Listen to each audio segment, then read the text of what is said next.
Салам, менин жаш досум. Бүгүн биз Итбай хан деген жомокту окуйбуз. Жер жашылынан жанбай, өзөндүн суулары суолуп калбай, жайсаңдын көлү мухиттей толкуп, бөксөрбөй турган чакта Итбай деген хан болуптур. Итбайдын күндүз же түндөсү туулганын эч ким билбейт. Эгер ал күндүз төрөлсө, күн бүркөө болсо керек. Күндүн шооласы көктөн да көрүнбөй, жерге да түшпөй, жакын турган тоолорду да жылытпаптыр. Ал эмес анын бир шооласы Итбай хандын туулган үйүнө да түшпөптүр. Эгер түнкүсүн туулса, андан көктөгү ай менен жылдыздар көрүнбөсү керек. Алардын бир дагы шооласы Итбайга тийбептир. Итбай туулган кезде көк өгүз козголуп, жер силкинип, элдин башына катуу кайгы түшүптүр. Ошондо акылман адамдар Итбай хан бир жаманчылык алып келбей койбос дешиптир. Бул кезге чейин Итбайдын жоругундай кан ичер арыстан да, жоош жолборс да, тойбос карышкыр да болбогон чыгар. Булардын акылман сөздөрү да ишке ашыптыр. Итбай калкты качан бийлер экем деп ашыгып жүрүптүр.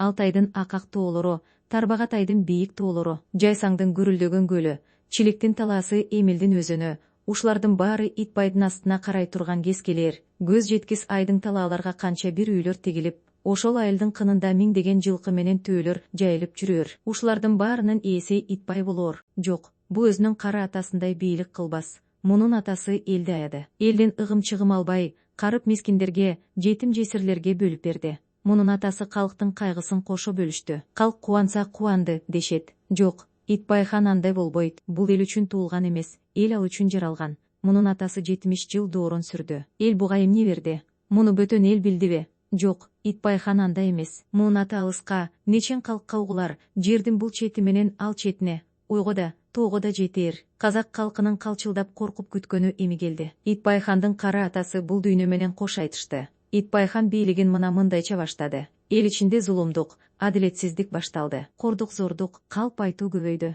Кысымчылык, катаалдык болду. Калктын көзүнөн жаш төгүлдү. Итбай хан болуп турган кезде 100 жылдан бери көрбөгөн адилетсиздикти көрүштү. Мындан ары бизге да, бала бакырабызга да, дегеле уялуу журтубузга да экинчи Итбайды жолуктурбасын дешти. Ай айланбай эле, хан атасынын топурагы таптала электе, атасынын кумга түшкөн изи жоголо электе эле күнөөсү жок момундардын каны төгүлө баштады. Мага жакын турган хандардын барын кол астыма багынтамын, деди да, күчтүү 3 хандык менен согушка чыкты. Алар менен 10 жыл согушту, бирок аларды карата алган жок. Ар дайым эле адилдик үстөм кыла бербейт тура, акыры Итбай жеңишке ээ болду. Бирок анын жеңиштүү болгону кайсы? Канча бир миң жигиттердин башы алынды, өмүрү кыйылды. Канча балдар жетим, аялдар жесир калды. Канча миңдеген кары картаңдар багар карары жок темселеп калышты. 10 жылдан бери ыйлаган элдин көз жашы толкуган көл болду. Бийик жар таштан шаркырап аккан таш гүрүлдөгөн өзөндүн суусу да көз жаштан көп акпаса керек. Кан бул жеңишке арнап мурун көрүнбөгөн, угулбаган байлыгын даңазалап той берди. Элдин көргөн азабы, мээнети бир гана согуш менен бүткөн эмес эле. Жайсаң көлүнүн балыктарын санап чыгууга болсо да, элдин көргөн азап тозогун санап чыгууга мүмкүн эмес эле. Казактын ойкыры, чөл талаасы мунга чөмүлүп, дымып калды. Жок, ошондой болсо да, булардын көрө турган укмуштары али алдыда болчу. 3 жыл удаасы менен күн жааган жок. 3 жыл бою күн куйкалап ысып турду. Килемдей болуп түрлөнгөн көк жашыл чөптүү талаалар, адырлар куп-куу болуп, өң түздөн ажырады. Мал жүздөп, миңдеп кырылды. Ачлыктан бүт айыл кырылды. Калктын башына катуу коркунуч түштү. Шамалдын дуулдаганы, карышкырдын улуганы алда кайда угулат. Ырайымсыз хан элдин азап тозогуна карабай, мурункудай эле аң уулап, той тамашада жүрдү. Итбайдын мындай иттигин эл көпкө чейин жашырып жүрүштү. Бирок акыры чыдай алышкан жок. Мурда ачык айта албай күңк, мыңк болуп жүрүшсө, эми адам токтоно албай турган деңиздей толкуп, өздөрүнүн ич күптүсүн көзмө көз айтууга батынып чыкты. Булардын эмне кылып жатканына биздин акылыбыз жетпей калды. Алар күнөөсүз адамдардын каны төгүлбөйт деп ойлогон чыгар. Тоо тала канга боелбос деген чыгар. Алар Итбайга каар төгүштү.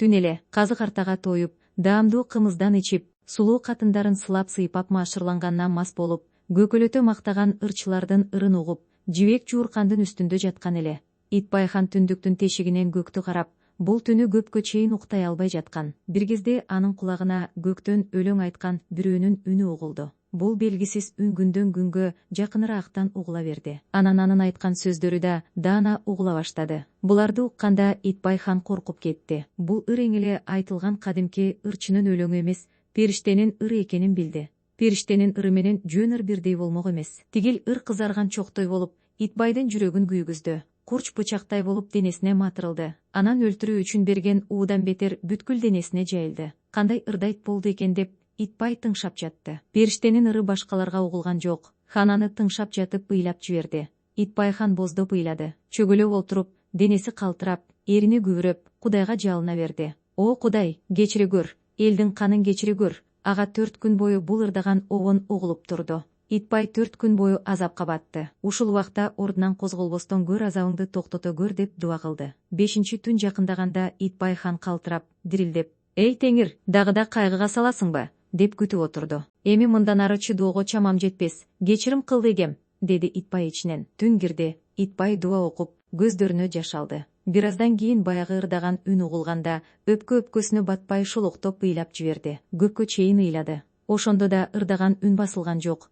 Күндөн күнгө катуу угула берди. «Жок, маган жакшылык кылбас», деди да Итбай үйдүн ортосуна келип турду. Алактаган көзү менен айлананы карады. Анан сандала басып келип, сандыгынан бир кесек алтын алып, эки жагын элеңдей карап үйдөн чыкты. Хан такыр талаа менен башынын оогон жагына карай кете берди. Ал качып кутулайын деп ойлогон жок. Айылынан 1 чакырымдай узап кеткен. Караңгыда алдынан коркунучтуу бир көлөкө көрүндү. Теңиримдин жаратканы, булардын баары согушта өлгөн, же дарга асылган, айрымдары ачтан өлгөндөр. Булардын баары жарадар болуп, кесилген баштары менен тиштерин кычыратып, колун сунган бойдон катып калган. Алар мунун артынан калган жок. Итбай хан булардан качып жөнөдү. Ошондо анын артынан ыйлаган, жарлаган, бакырган, каргаган үндөр угулду. Акырында ал кетип, кийимдери ит талап кеткендей болуп жыртылып, тамандар канга боелуп, тилинип барып чарчап жыгылды. Итбай ойгонгон кезде күн ачык, таза, жылуу эле. Итбай бийик таштын үстүндө жатат. Ошонун түбүндө алай тоосунун сонун гүлдөрү өсүптүр. Таң атып,